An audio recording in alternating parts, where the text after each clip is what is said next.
All right, ladies and gentlemen, we are spawning in game number 1. Down here in the bottom left-hand corner of the map, we have the purple Terran player was able to defeat the god himself, Yeah. Oh. I think that's Naniwa. Somebody in the chat, they go, get the laggy EU casters out of here. And then the first thing he does when he gets here is lag.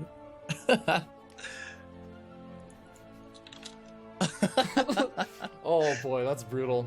Poor Naniwa. Who let that guy in? Oh. We So made for this guy.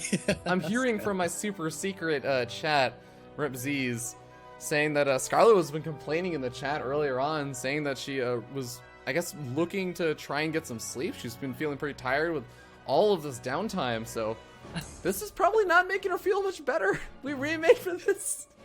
And like KoMA's so chill about it, like, yeah, no problem remaking. Oh, no worries. Scarlett is like, we remade for this guy.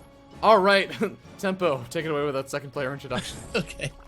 I didn't even know who. Okay, on the other side of things, representing, or I believe still Team Acer, or am I right or no? Yeah, it is Scarlett. Team Acer. Yeah. By the way. Okay, cool. I didn't know because I remember that somebody left it. Didn't somebody leave Team Acer recently? Nerchio, perhaps was. I think it was Nerchio, right? Who left Team Acer not too long ago, or is he still on Acer? I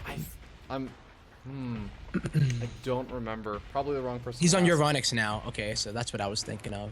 Okay. Nerchio is currently on Euronics Gaming. Well, Scarlett going for the fast hatchery at his opponent, at her opponent's natural expansion.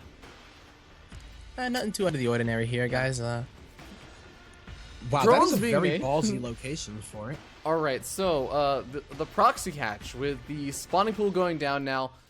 I guess do you think this turns into? Oh, you know what? I'm thinking about this now. Every Terran player starts to go for these big wall-ins and everything. They build their reactor very quickly. Also, wait, has KoMA seen this? No, KoMA hasn't seen this. But look at how he's rallying this Reaper. It's like he's encountered this before. A lot of people have been doing this nowadays. I've noticed it a bit more often, where the Reaper will be like looking pretty much for this kind of play, and you notice that it's at the corner. That's usually where the proxy hatch will be. All right, well, but it's at the mineral line instead. Yeah, knowing this early on is going to be a really, really big boon, because if Scarlett really decides to commit to something like this and start getting, you know, a spine crawler or like anything else like that, she can knock down that wall in. And hey, if KoMA had just walked straight across the map with a Reaper and not noticed this hatchery, he could have started building a reactor over here at the wall, and he could have lost that reactor. Instead, he can lift up that barracks, back it up a bit, build a bunker, and now the Reaper is going to be able to pick. She made a drone. Was that a drone for a spine crawler? Maybe to make a spine crawler, yeah. This is a very fun build. If she is going to be going for the spine crawlers, I would say so, but she has already skipped speed and then put down the Roach Warren. So even if KoMA knows about it, he needs to rush up to get that siege tank, I would assume. And he's not going for the starport, it looks like, so he's not going to use it for the medevac and to move it around. He'd rather just get some more units out. Yeah, roaches are on the way. Queen is doing some, taking a little bit of damage over here from these Marines, but another Queen is going to be on the way. Scarlett is really going to be committing quite heavily to this. But, oh my. Well, this is going to get pretty weird. It is going to get really weird, and it's going to get really fun. I'm wondering what the best choice is here. He is getting the starport now, so maybe he will go for siege tank medevac. Yeah, I think siege tank medevac how makes Cyclone the most sense. fare. I've always wondered, like, how would a Cyclone fare, though? You know, people don't tend to get it in this matchup, in this situation. That's a good point. You can lock onto, say, like, the spine crawler or something and just be able to do a lot of damage to it before it unburrows. Everything, pretty much. Yeah. But it does look to be the siege tank medevac, and I do agree with that kind of play, but the Reaper is going to go down. That might not seem like a big deal, but being able to at least mess with the AI or mess with the units and move them around is a really, really nice boon, especially if these units for Scarlett tend to overcommit. But a lot of SCVs being pulled off the line over here for KoMA. He might end up losing some of these SCVs if he's not careful. Just to be so careful. Scarlett can actually corrosive bile the bunker and the depot at the same time, as you do see there. And the fact that she's going for that instead of the SCVs, I think going for it. Oh, she could probably go for it. Well, she's starting to kill off some of these SCVs on the supply depot. It's target firing them down with just regular attacks. Spine Crawler does get taken out though. And the bunker gets so close to being taken out, but not quite. So many of these SCVs have fallen though. How many workers have gone down? It looks like 7 in total. And the medevac is going to be out if KoMA decides to go for it. This is a lot of pressure still, you know? He knew about it super early, but... Scarlett could start trying to mine from this natural expansion soon if she wanted to. I wouldn't recommend it, because if you start to mine from it, there's siege tanks over here. There's going to be probably a medevac. Yeah, the medevac going to be popping out pretty soon as well. So I say that mostly as a joke. Please don't take that seriously. But Scarlett making a couple of Zerglings over here. These Zerglings, they're eventually going to have speed. And I guess she's just going to try and go for the big bust in. I mean, there's no longer a wall in. How well is this really going to work, though? Well, she's following it up with Lings, by the way. Whoa, KoMA. So that is a new way to put it. Once you get on top of the siege tanks, it is going to be pretty difficult. I don't think you would expect this, man.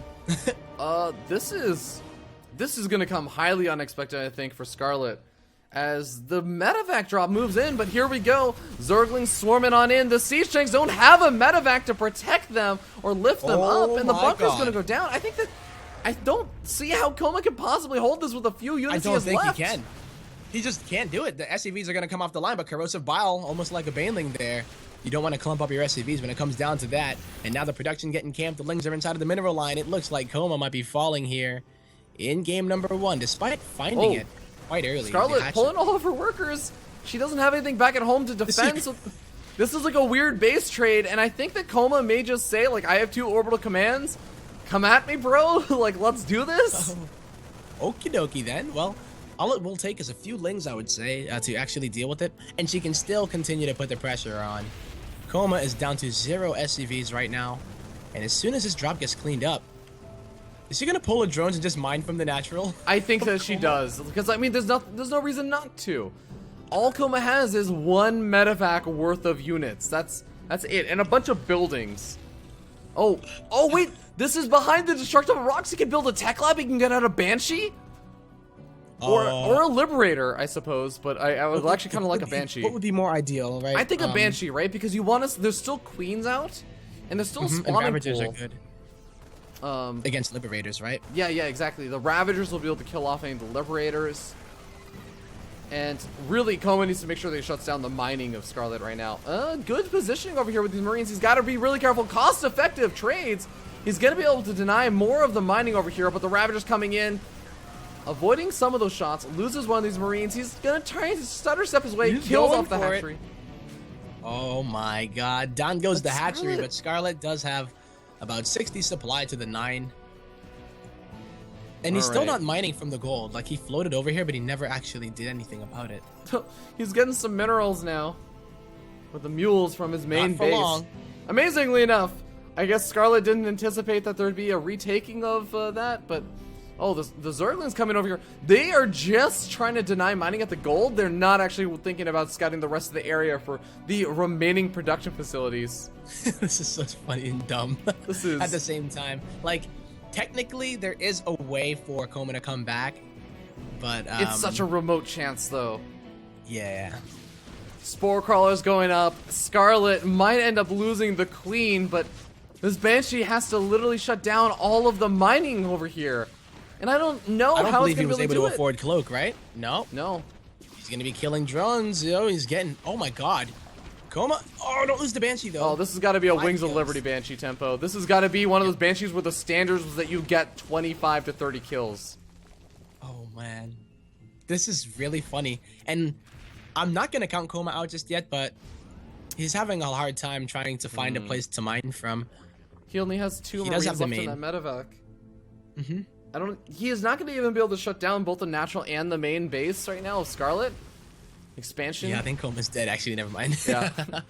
Like, I really, really want this to be the beginning of some epic comeback, but there is just straight up way too much mining going on. Scarlett taking game number 1. What a game. That was great. That was awesome. That happened. 515 APM out of KoMA. Like, is that even human? Oh, hold on. I don't even know what he was doing.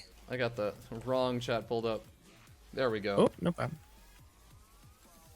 Sorry, Yeah, instead of your beautiful face, I had a bunch of private Skype chats being thrown on the screen. Ew. All right. Oh my God, did you post what we were talking about? Yeah, I was posting what you were saying about Rifkin. No. But don't worry, it's nothing. I think he's sleeping though.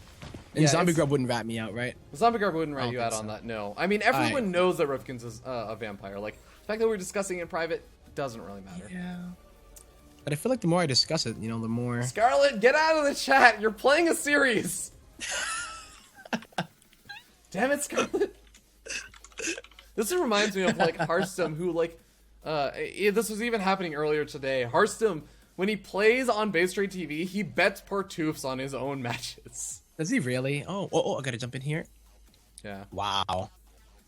Does he bet against himself every? No, he always once in a bets while, on like- himself. If he bets against himself, that's not a good show of confidence. That's part two. Yeah. Hey, that man. would be Partoof match If fixing. Partoofs were like actually, you know, well, they are a currency, duh. But say they were like traded, you know, and you actually were able to like trade it on the what is it, Forex or whatever. That would be a good way to, you know, kind of make yourself a little bit of money. He's like, all right, I'm gonna bet on myself, lose the game. You know, I think I Question mark, indirectly traded profit. Partoofs for money, for money before through the form of like food or other things at like events. Mm-hmm. So I guess kind of. But anyways, guys, we're heading into the game. Orbital Shipyard gonna be the next map. We'll see you guys there. Alright, ladies and gentlemen, we are spawning down here in the bottom left-hand corner of the map on top of the purple Terran player. Representing Team Flipside Tactics, give it up for KoMA. And his opponent, excuse me, on the other side of the map, representing Team Acer, are Pink, Zerg. It is Scarlett.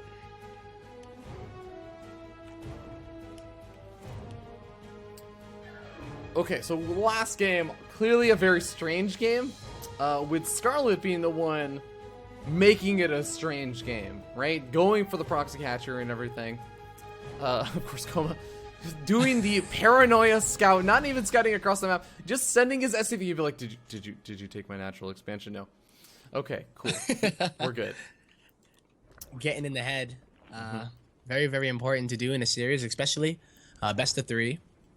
Obviously, a bit more when it does go into a later one, like a best of 7 or even a best of 69 for your dragon. Best of 69 especially, you need to start throwing out some of those mind games, man. But this is just a best of 3, so do you think the Scarlett does anything weirdly aggressive again, or do you think that it's just like, okay, I put KoMA on the back foot and now is the time that I just say I could play like maybe greedy, maybe I can just play totally standard and he's just gonna fall behind because he's not cutting corners? Yeah. Well, this map does allow you to play a bit more greedy. So I'm wondering if Scarlett would know that. Perhaps going for obviously did a bit of a cheese last game, but Nidus plays are still very, very potent, I would say. Especially on this map where there's so much real estate in your main base. That is not a terrible idea.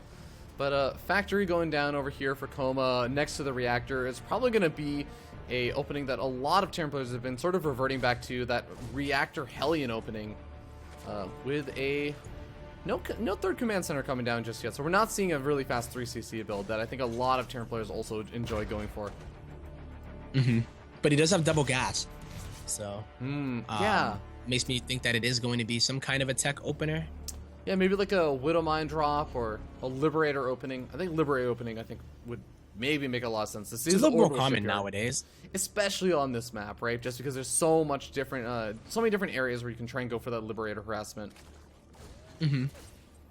Well, there is a tech lab going down on that barracks right next to the starport, so maybe he will end up going for the Banshees, and he's continuing to produce Hellions as well, so I'm wondering if we are going to kind of get that throwback to Heart of the Swarm. You know, it's sort of funny because I feel like I always think like, oh man, tech lab next to the starport, is it going to be Banshees? And it's, in my experience, it's never Banshees. It's always, the Liberator. And then they just go for a faster stim research, which I guess makes sense. You want to get up stim earlier, like sooner rather than later, because it allows you to open up options for more avenues of attack and more avenues of aggression. But one of these days, man, I'll see another player go for Banshees. And those Spore Crawlers are going to do absolutely nothing. Nope. They're just, I mean, you get them out there in order to reposition, and you force the Liberator to continue to move around instead of shooting your poor drones, but Overlord speed is going down here for Scarlett, and it doesn't look like she's doing it for an aggressive play. She just wants to know what's going on.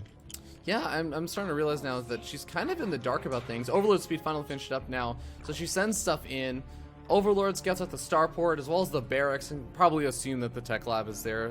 Or yeah, she sees the tech lab and knows Stim is being researched, and the Liberator is probably making its way across the map. So this is where she can say, start throwing down those Spore Crawlers, start getting ready for that Liberator harassment. Mm-hmm. And does she have a Roach Spore in? I don't believe so. So she's not looking like she wants to go into the Roach Ravager style. She's already getting melee upgrades, and she won't have that Ravager, you know, the triple shot in order to take it out. It's always going to be repositioning and then Queen support. Huh. Man, I love this Spore Crawler positioning. You'd be thinking, like, if you look at this Spore Crawler, oh man, that Spore Crawler will never cover the entire base, but it's about the fact that it zones out the angle that the Liberator comes in at. So Scarlett is so prepared for this now.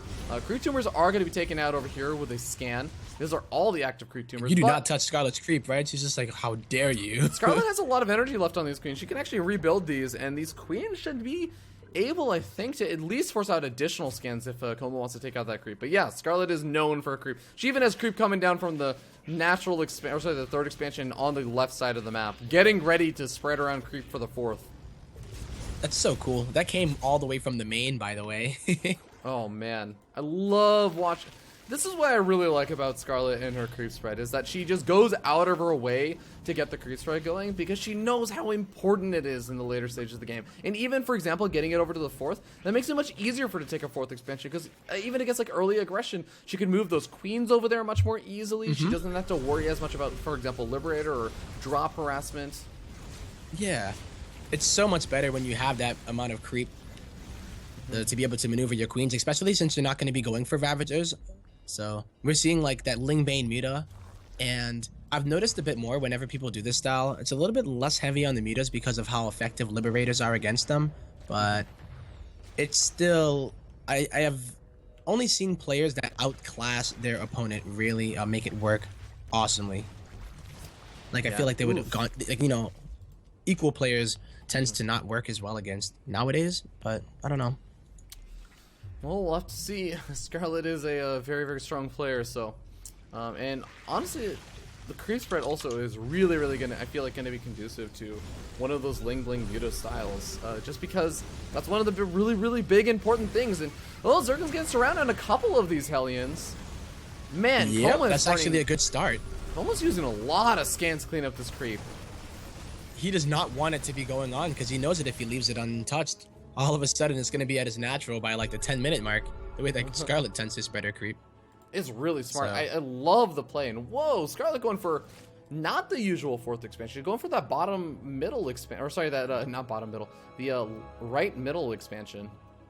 And she already like, did she clean? Oh, she never killed the rocks at the other location. No, she was killing them, and I think that she had to pull her Zerglings away to deal with the Hellions. To deal with it, yep. Well, there are no Mutas out just yet. Stim comes in, Widowmine goes off on some of the Zerglings, but it looks like Scarlett should be able to clean up. Oh, Bailing's gonna be able to explode on those Widowmines too. Oh, she has so much money and gas, and here come the Mutas. And all of a sudden that supply does equal up. And if you're able to get these other bases up and you get your economy going, I wonder how fast it will be that she feels comfortable enough to get up to Hive. Just waiting for that infestation pit to drop, or do you just yeah, I don't know. That's a lot of Mutas for your dragon. Holy crap. Yeah, I feel like she's not even necessarily going to be worrying probably about Hive Tech. At least that's what I would imagine. Just because she still needs to get some damage done, or she still wants to make something happen with a Mutalisk and just shut down KoMA. KoMA especially has a lot of medevacs out on the map right now with 6 medevacs accompanying these only handful of Marines. There's almost 1 medevac per 2 Marines, but well, Mutalisk not really able to make a whole lot of damage happen. Nope. And he's trying his best here. Oh my god! Oh! KoMA! The friendly fire! Scumbag Widowmine. Oh my god, a lot of those medevacs end up falling. Oh, Banelings. Okay, well, the Banelings. That's so cheeky, Scarlett. Most of the Banelings end up losing their lives, but they do kill off a decent chunk of the Widow Mines in the meanwhile. Expansion does get canceled. But I think that Scarlett should have enough with some more Banelings being morphed in. KoMA's trying to rally across the map. Yep, and these are going to be 2-2 Marines very soon. Or, yeah, he does have a bit of time, so it's not going to be that soon. Scarlett already has 2-2 on her. Oh, the melee is going to hit a lot of those Widow Mines on the right side. And the Scarlett, I mean, she's in a bit of trouble, I think. So already trying to take that hatchery. But he's like, KoMA feeling a bit more confident, thinking that he killed the fourth, but Scarlett probably saying, joke's on you, I have the other base. Oh, Bailing's in some good connections since they're on creep. Oh, I think at the last second I saw a Bailing trying to burrow at on the ramp. He does have burrow, yeah. Oh, no splits on those Marines. They're going to get taken on out. The Mutas are having to fight because they need to not let this push snowball here for KoMA. Oh, and most of the medevacs end up falling as well, and I think even more of them are going to fall on the retreat. There's enough Zerglings to chase this force back. The medevacs boost on out. Going to be able to retreat to some of these reinforcements where I think Scarlett's going to have to back up. Oh, good Widow Mine hit also. And there's not actually that many Noodles left yet. No, she's been using them to fight. Only up to 6 now. She has a lot in the bank, and I'm wondering what it is she's saving for. Or perhaps she's missing a few injects here and there. 24 Banelings morphing in. KoMA's going to be able to catch some of them as they're still morphing in, so that might be something closer to her Un-20, but is that going to be enough? She's going to be engaging off of creep. This army is already relatively well spread out. Really nice hits on those Widow Mines. KoMA's pushing through with 2-2. He needs to break Scarlett, I think. He hasn't taken a 4th base behind it, and Scarlett is already mining from the right side 4th, and KoMA has no idea about it, so he probably thinks he can seal the deal and thinks that she's on, 3 bases or something like that, but that's not the case here, Fear Dragon. Scarlett's gonna have economy forever. 78 drones. Oh, it's going to be quite problematic right now. There aren't any, okay, the Banelings are much, much further behind. Zerglings triggering a lot of those Widow Mines. Banelings now moving on in. KoMA has been doing a great job with a lot of these splits, and I think that it may be enough to push Scarlett back once again. The Mulas is starting to fall now. Yeah, it's just funny because the Mutas are usually there for the cleanup, but they actually have to fight because of the sheer amount of units that KoMA's been making. Oh, Scarlett, so like the hatchery finishes up this time. Hey, not bad. I mean, it's dangerous. She doesn't exactly have a lot of Banelings or anything this time to defend it. Only 4 Banelings in the production tab right now. Well, how many Mutas? Up to 14. They do have the +2 upgrade on the way. This push is just not stopping for KoMA. And if it doesn't kill Scarlett right now, I think he's screwed. He's floating his main command center to the left side. Yeah, he's got a 4th expansion also on the way at the 3rd. That 4th expansion... the one that he's trying to float over to the left-hand side. He's gonna have to kill off this Overlord. That actually does buy Scarlett a good bit of time. She gets out another large round of Zerglings. She gets out another round of Banelings. She gets closer with that Infestation Pit finished up. She can take up to Hive Tech. Things could actually, like, just that Overlord being cleaned up could have bought Scarlett quite a bit of time. Well, the time that she bought, she finally feels like she can breathe. So she will be going for the Hive at the moment. And as soon as that happens, man, you already know. KoMA's going to be trying to hit before those Ultras do hit the field. Oh, man. It's a bit just of a... now making Liberators. It's a bit of a weird base trade right now. Scarlett maybe going to try and go in with a handful of these Zerglings and Banelings, but she's doing a lot of damage over to the 3rd. Takes out the other orbital command. Here comes in the big surround. Zerglings and Banelings from all sides, everywhere. The Mutal is starting to find down the medevacs, and I think that they can even fight this. Oh, yeah. This is +2 Mutas, by the way, and these Marines are getting way too stemmed. KoMA looking like he's going to be losing everything at home, at least. Oh, that factory, I don't think it's going to get repaired in time. I mean, let's be real, Tempo. Scarlett's setting up 100 supply after that, and it was literally, it feels like... It's way too much. I mean, KoMA obviously not scouting out that right-hand base is a huge, huge deal, but this kind of feels like KoMA gives Scarlett maybe 10 extra seconds to breathe, and Scarlett just takes it and runs with it. I think it happened to do with that medevac and the Widow Mine. The amount of pressure that Scarlett was under, imagine a full medevac full of Marines in addition to that. Like, that little tipping point. It could have been the slight amount of units that he needed in order to break Scarlett there. Holy crap. Scarlett ends up taking game number 2 and advances on to play versus Neeb. Oh boy. Wow. On fire versus on fire. On fire versus on fire. That's true. We started the flip side team kills, and now it's going to be the on fire ones. Because I think State is on fire too. Yeah, that's... Oh my god. It's all on fire in the bottom half of the bracket now. That's funny. It's a guaranteed on fire advancement. Yeah. All right. That's well, pretty ladies and fun. gentlemen, really quickly, while they end up doing the vetoes, we're gonna hop to a short little break. We will see you guys in a little bit with Scarlett versus Neeb, 1 round away from that qualifying match.